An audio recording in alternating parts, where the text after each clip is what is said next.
O Conversa Pública de hoje vai falar sobre infância e comunicação. Como os jovens que estão passando da infância para a adolescência são influenciados pelas tecnologias de comunicação.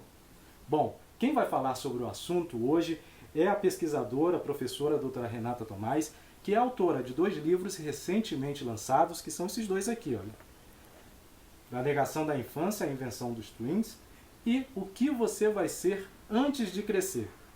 Professora, é um prazer recebê-la aqui no Conversa Pública. Prazer é meu, obrigada. Bom, são 2 livros que têm temáticas interessantes e provocantes também. Eu gostaria de saber como foi a elaboração dessas 2 obras.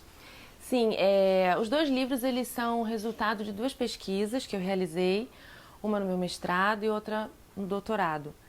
De uma forma geral, eles tentam pensar a relação da infância com a mídia e mais especificamente das crianças com as tecnologias. A diferença é que na primeira pesquisa eu tentei compreender um pouquinho como é que a mídia se vale, né, do nosso imaginário, de quem são as crianças, para pensar essa passagem, né, da infância para a adolescência. Quer dizer, como é que a gente, como sociedade, espera que as crianças atravessem esses 2 momentos, né, de uma forma desejável, de uma forma que a gente considere produtiva. Então, eu analisei os discursos da mídia, como é que a mídia narra isso. E quando ela narra essa transição, essa passagem da infância para a adolescência, ela de alguma forma oferece normas, diretrizes, ela diz o que é aceitável, né, ela indica o que se espera, né, ela opera os valores que são prementes na nossa sociedade, dentre os quais eu diria a autonomia, né? Esse chamado às crianças que elas têm que ser autônomas, que elas têm que crescer, que elas têm que ser produtivas, que elas têm que ser independentes. Existe esse discurso, né? Foi o que eu identifiquei. Já na segunda pesquisa, eu não me detive no que a mídia diz sobre as crianças, mas eu me detive no que as crianças fazem com aquilo que a mídia oferece. Então eu pesquisei os usos que as crianças fazem das tecnologias, particularmente a internet, especialmente o YouTube. E a minha intenção foi justamente compreender de que modo que elas estão se inserindo no mundo. Não tão preocupadas se elas são crescidas, se elas conseguiram realizar coisas, mas como elas conseguem se dizer, como elas conseguem se apresentar no mundo, utilizando as imagens, os vídeos, os áudios, os comentários, ou seja, operacionalizando as mídias para elas poderem se apresentar, se constituir no mundo, né? Bom, exatamente por estarem inseridas nesse mundo mais tecnológico, em que a comunicação é mais acessível para qualquer pessoa, não apenas como um receptor, mas também como um emissor de mensagens, essas crianças são influenciadas diretamente, inclusive em seus modos de agir, não é mesmo, professor? Sim, a gente, por muito tempo, né, a minha área é a comunicação, então são os estudos de mídia, os estudos de comunicação. Por muito tempo a gente se deteve em compreender os efeitos da comunicação sobre as pessoas de maneira geral, mas muito particularmente sobre as crianças. Quer dizer, o que os meios de comunicação fazem com elas. Só que nas últimas décadas, o que a gente tem percebido é que esse sujeito infantil é um sujeito ativo também. Ele não é um sujeito passivo que só recebe, consome e não responde a esse conteúdo, né? Ele é um sujeito ativo que produz sentido a partir do que ele lê, do que ele vê, do que ele aprecia e também se vale disso para produzir coisas novas. Então eu diria que esse é o interesse não só dentro da pesquisa, mas isso é o que a própria sociedade tem percebido, né? Que essa influência, ela não é algo que vem de cima para baixo, né? Ou algo que a criança só recebe, mas é algo que ela devolve para a sociedade também. Tanto é que quando a gente hoje pensa em infância, a gente não consegue deixar de pensar na infância sem se remeter a essas crianças que gravam, que estão na mídia, que estão na internet, que estão falando o que pensam, que estão dando sua opinião, né? Elas estão também influenciando a nossa própria maneira de pensar e de conceber a infância. E essa inserção desses jovens de forma mais ativa na comunicação, especialmente aí nessas mídias digitais, isso pode ser prejudicial para o desenvolvimento delas, ou a gente está realmente numa fase de transição mesmo, em que a sociedade mudou e esse papel das crianças e adolescentes é diferente? Não é a minha área, né, o comportamento, né, não é a psicologia e nem a educação. A minha área é outra. Entretanto, é muito comum as pessoas perguntarem isso, né, essa preocupação de que quais seriam as repercussões comportamentais na vida dos jovens quando eles usam, principalmente porque quando eles usam, eles estão se expondo, né? Acho que é uma preocupação muito grande. Mas a gente precisa compreender que em todas as gerações de jovens ou de crianças que se depararam com uma nova tecnologia, essa preocupação, ela acontecia, ela emergia. Então, se você for olhar alguns séculos, né, quando o livro ele vai se tornar mais acessível, as sociedades tinham medo que as crianças e os jovens lessem os livros, né? Elas achavam um perigo eles acessarem aquele conteúdo. O que eles vão fazer com aquilo? A gente não está tomando conta, né? Pode ser um perigo. Isso aconteceu com o cinema nos anos, nas primeiras décadas do século XX. Será que o cinema está deixando as crianças mais violentas? Isso aconteceu com os videogames, isso aconteceu nos anos 90, na primeira década dos anos 2000 com a internet. E então é o que a gente chama de um certo pânico moral. Só o tempo vai fazer a gente avaliar os reais efeitos, mas, sobretudo, o tempo vai fazer a gente perceber que nós aprendemos a lidar com isso e nós aprendemos a ensinar as nossas crianças e os nossos jovens a usar as tecnologias. A gente fez isso com o livro, a gente fez isso com a televisão e a gente vai aprender a fazer isso com a internet, né? Se a gente tiver um pouquinho mais de paciência. Essas ferramentas que você deu como exemplo no passado, a gente pode dizer que neste momento o equivalente seria o YouTube?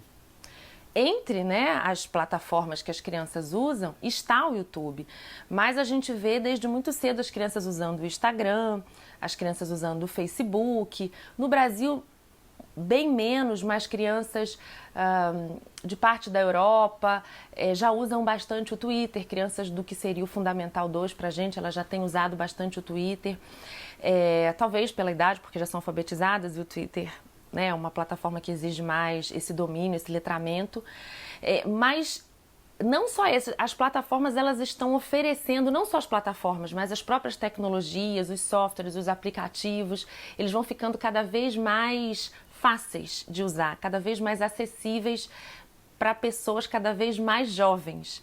Então elas conseguem se inserir e conseguem se apresentar através deles.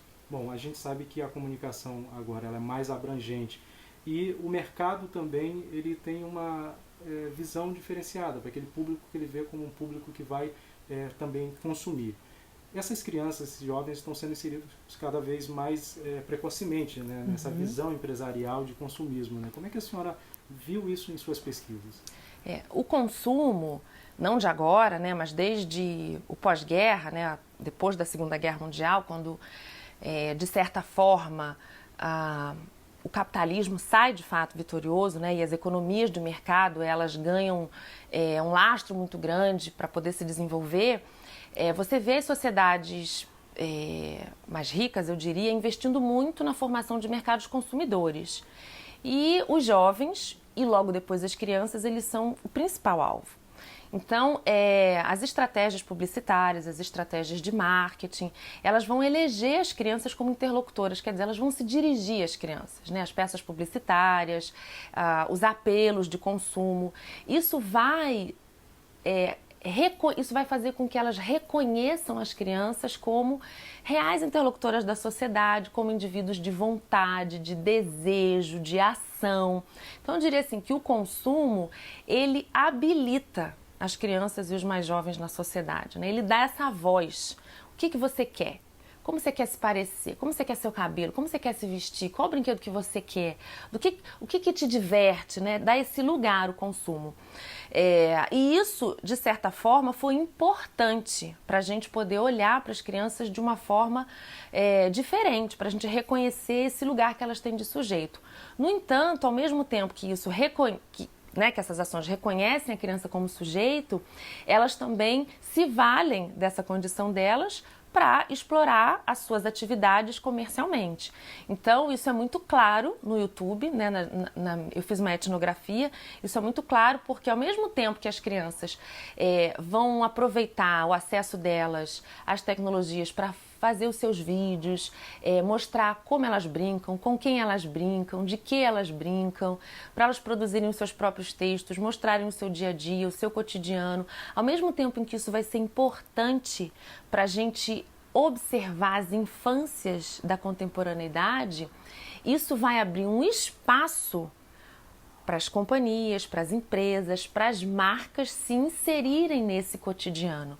E não só oferecerem os seus produtos, os seus serviços para essas crianças, mas utilizarem essas imagens, utilizarem esse lugar que elas conquistaram para se promoverem. Então, isso é muito claro. E o próprio YouTube permite isso quando ele permite a monetização dos vídeos, quer dizer, não mais, né? A partir desse ano, os vídeos infantis do YouTube, eles não podem mais ser monetizados, ou seja, eles não podem mais ser patrocinados, e isso já é isso é resultado, né, de um longo questionamento de militâncias, de associações em relação a esse uso ou a essa exploração que as marcas e as companhias fazem do espaço que as crianças conquistaram.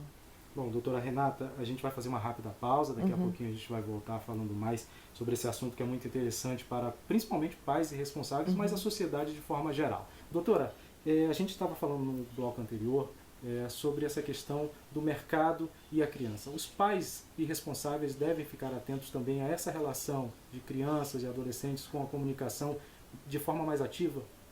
Sem dúvida, sem dúvida. Quando a gente vê a formação da infância moderna, que parece que a gente sempre achou que as crianças são crianças, né? Mas na verdade isso tem, 3 séculos. Quando a infância moderna ela vai sendo construída, uma compreensão, como é que ela consegue ser construída? Com um processo que a gente chama de privatização da infância, ou privatização das crianças. Elas vão sendo retiradas do ambiente público, produtivo, né? Eram crianças que ajudavam os pais em suas atividades laborais, e elas vão sendo transferidas para o ambiente doméstico e privativo. Então, a criança, né, a noção moderna de infância é uma noção em que a criança precisa ser resguardada, a criança precisa ser protegida no lar e depois, algum tempo depois, na escola. Então, a gente se acostumou a ver as crianças nesses espaços. Hoje, as crianças, a gente continua pensando isso, a gente continua protegendo os nossos filhos. Dificilmente uma criança de 12 anos vai sair sozinha hoje na rua, numa grande cidade, numa região metropolitana. Elas continuam resguardadas em casa e na escola, porém, elas acessam o mundo através das imagens, através dos conteúdos audiovisuais que elas acessam das suas casas. O mundo inteiro, não é só a sua cidade, não é só o seu país, mas o mundo inteiro. Então, elas estão fazendo isso, elas estão fazendo esse movimento de uma outra forma.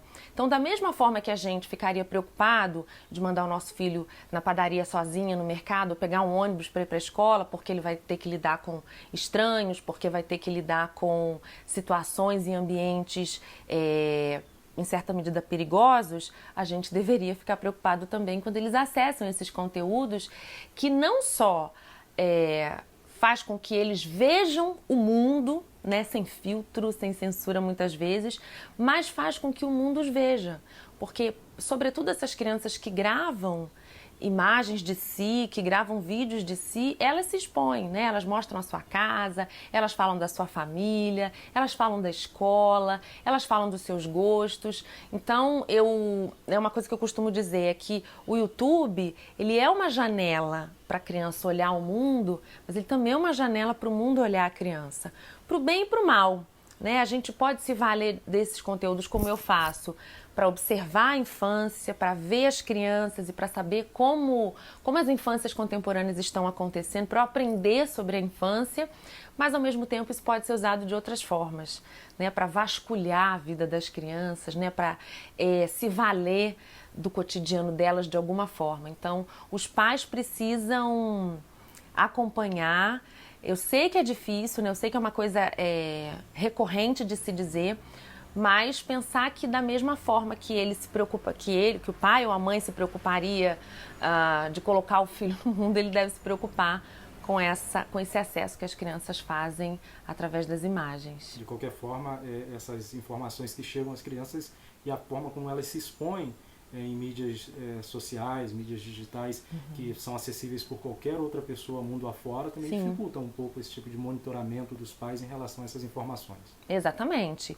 Isso cada família tem que encontrar a sua dinâmica, né? A sua possibilidade de fazer esse monitoramento, essa possibilidade não só de fazer um monitoramento, porque eu diria que as crianças hoje, justamente por terem acesso a tanta informação, não basta a elas receber uma tabela com regra de horário, né? Mas elas precisam compreender. Então, a gente precisa de algo que já vem sendo tratado e é um ponto, na verdade, uma área muito explorada pela Unesco, que é o que a gente chama de letramento midiático, né? Ou a literacia da mídia e da informação, que é a ideia de uma alfabetização. Assim como a gente se preocupa em ensinar uma criança a ler e a escrever, a interpretar um texto, para que ela consiga adquirir conhecimento, para que ela seja formada num ofício, né? Assim como esse letramento dá possibilidade, capacita, equipa a criança para se inserir no mercado profissional, na sociedade de uma maneira geral, ela ser capacitada midiaticamente vai também permitir que ela se insira nesse mundo e se proteja. Né? Então, a criança ela não é só monitorá-la, mas é ensiná-la a usar de uma boa forma, de uma forma produtiva, é explicar para ela, assim como a gente explica na pracinha, né? Brincar assim, não fala com estranho, assim como a gente ensina os nossos filhos no dia a dia, no cotidiano, das interações face a face, a gente vai precisar aprender e também ensinar, porque às vezes a gente fica com essa sensação de que as crianças elas são nativas digitais, elas dominam as tecnologias e são elas que vão ensinar a gente. Mas isso é um pouco mito, porque na minha pesquisa eu vi várias crianças dizendo: eu queria ter um canal, mas eu não sei botar música, eu nem sei botar minha foto, eu queria trocar minha foto, eu não sei. Então, na verdade, as crianças precisam de pessoas que ensinem elas a usarem, sim. E da mesma forma, elas precisam de pessoas que as ensinem a não só usar tecnicamente, mas a interpretar o mundo, a ler as atitudes, para que elas possam fazer um uso não só mais seguro, mas mais produtivo também, né, dessas tecnologias. E os pais são fundamentais nisso. E como a senhora avalia a participação, digamos assim, dos parceiros dos pais na educação da criança, como, por exemplo, órgãos governamentais, escolas? A senhora acha que esses parceiros estão também agindo de uma forma que possa ajudar nessa inserção e tornar mais seguro esse ambiente midiático para as crianças? É difícil, eu diria que esse processo, né, ao qual eu fiz referência da privatização da infância e da própria família, trouxe uma carga de responsabilização muito grande dos pais, principalmente em relação às crianças. Nas sociedades tradicionais, a responsabilidade sobre as crianças é da comunidade. Transpondo para o nosso caso, seria da sociedade, não apenas do pai e da mãe. Mas quando essa responsabilização é muito focada no pai e na mãe, é difícil você criar mecanismos na perspectiva do Estado ou das organizações civis, da legislação, em que a sociedade tenha essa participação mais ativa e, de alguma forma, até suavize essa responsabilidade enorme dos pais. Mas, apesar disso, dessa dificuldade, existem ações. O próprio exemplo, a própria situação hoje do YouTube, suspendendo a monetização dos vídeos infantis, suspendendo os comentários dos vídeos infantis e criando métodos, né, criando aplicativos específicos para as crianças, tudo isso é resultado de uma pressão social, né, de instituições, de organizações públicas e civis, né, eu diria do Estado, mas também civis, sobre os usos e a presença dessas crianças nessas plataformas. Então, não é fácil, mas está acontecendo. No Brasil, a gente tende a sempre pensar muito em lei, né? A gente tem uma tendência à judicialização da vida muito grande. Então a gente gostaria, tem que ter uma lei para isso, tem que ter uma lei para aquilo.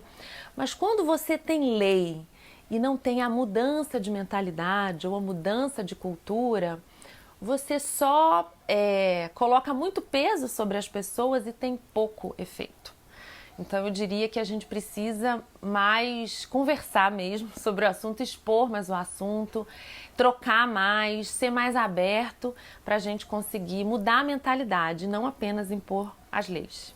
Doutora, eu quero começar falando neste bloco sobre o livro O que você vai ser antes de crescer, que é uma pergunta provocativa, né? Sem dar muitos spoilers. Eu gostaria que a senhora falasse quais as conclusões que a senhora chegou nessa obra. Sim, esse título, né, essa pergunta é uma pergunta, é um trocadilho, né, com que a gente normalmente pergunta para as crianças o que elas vão ser quando elas crescerem, porque a nossa concepção mais circulante de infância é justamente essa de que é só quando a gente cresce, é só quando a gente fica adulto, quando a gente passa por uma universidade, pela formação de um ofício, que a gente consegue se inserir socialmente, que a gente consegue, como os nossos pais diziam pra gente, ser alguém na vida. Mas o que as crianças, sobretudo das metrópoles, né, dos grandes centros urbanos, têm mostrado para a gente, através dos usos que elas fazem das tecnologias, é que elas têm conseguido ser esse alguém, elas têm conseguido um certo protagonismo social antes de crescer. E é justamente isso que eu vou investigar. Quais os processos por meio dos quais elas conseguem ser alguém na vida, né? Nesse sentido de estar na sociedade, ser um ator social antes mesmo de elas se tornarem adultas. Bom, o outro livro é o Da Negação à Infância, A Invenção dos Twins. Gostaria que a senhora começasse explicando para a gente essa expressão, que é recente, dos twins, o que são essas crianças e adolescentes. Sim, esse termo é um termo que vem dos Estados Unidos, ele começa a ser usado nos anos 80, na área do marketing, na verdade, ele vem da preposição inglesa chamada between, que é uma preposição que diz a posição entre uma coisa e outra. Então, between, os twins seriam aqueles que estão entre a infância e a adolescência. E nesse livro, então, eu procuro entender quais são os recursos que a cultura contemporânea oferece para as crianças fazerem essa transição. Porque nas sociedades tradicionais você tinha essa transição marcada, por exemplo, por rituais. Então o menino entrava num determinado ritual, se ele passasse por aquilo 1, 2 dias, era homem, né? E a menina também passava muito, era mulher. Então a gente tinha nas sociedades tradicionais a passagem da infância para a vida adulta em rituais ou em momentos muito específicos. Na modernidade, isso vai ser alongado, quer dizer, a passagem da infância para a vida adulta ela vai levar anos, na verdade. Então, o que eu tento pensar é como que a mídia, como que os discursos midiáticos vão direcionar, normatizar, sinalizar essa passagem para as crianças. E eu uso um conceito que eu chamo de juvenilização da sociedade, quer dizer, a figura ou a imagem do jovem, sobretudo do adolescente, ela se torna central na nossa sociedade para todas as demais faixas etárias. Então você tem pessoas mais velhas sendo convocadas pela mídia para rejuvenescerem, para se parecerem com o jovem.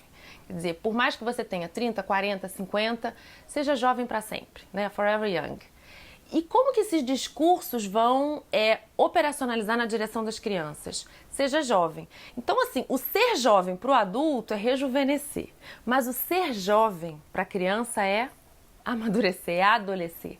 Então, se por um lado esses discursos convocam os mais velhos a rejuvenescer, a ser jovem de novo ou a não deixar de ser jovem, quando voltados para as crianças, esses discursos vão dizer o oposto, né? Ou eles vão repercutir de forma diferente. Cresça, né? Adoleça, seja jovem.